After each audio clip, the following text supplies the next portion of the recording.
Hey everyone, in this video we will talk about the exam checklist or some of the things that you should be aware of or do before the exam. So let's start. So this is the checklist for the exam day. So make sure if you're taking an online exam that your system supports that exam. So you've got the right operating system, you've got the right internet speed, and the best way to do that is to run a system check to ensure that your computer is compatible and there is no problem in the internet. Then find a quiet space to take the exam. You don't want to be at a place where there's a lot of noise. One is that you won't be able to focus, and second is the proctor will cancel the exam as well. So you need to find a quiet space. And then while you're taking the online exam, there'll be a proctor who will be monitoring you online, and he'll give you instructions via the mic, and he'll look at your room via the camera. So you have to make sure that your mic and your camera are working, and you have to give consent for that.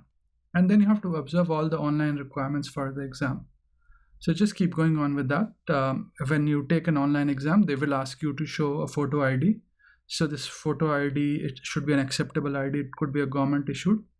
It should have your first name and last name, and it should match with the name that you've put in the exam. And it should be a fairly recent identifiable photo and not an old one.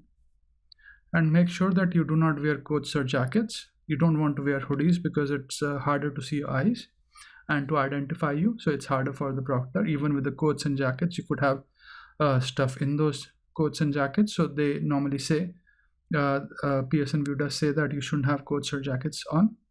You should not have hair clips larger than 1.4 inch. And all head coverings and hand types are allowed as long as your eyes remain visible to the proctor so they know where you're looking.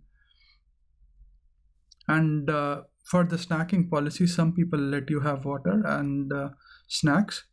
Some of them will not let you keep water on your desk, and some exams will not let you even have snacks. So it just depends. You will have to ask and find out. And similarly for taking breaks as well, some exams might allow you to take breaks, and some exams might not allow you to take breaks. So you have to ask those questions beforehand and be prepared in advance.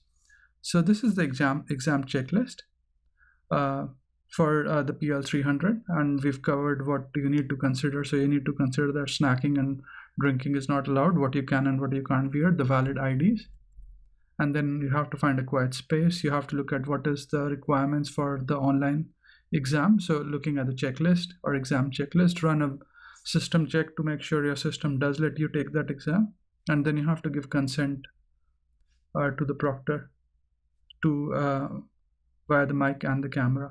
And so this happened to me where I was reading the questions loudly and the proctor told me not to do that. So that's something that's not allowed on the exam, just one of the things, random things that happened to me. So I just hope you find this video useful, and thanks for watching this video. Please do subscribe to my channel and like my videos if you enjoy what I'm doing. Cheers, bye.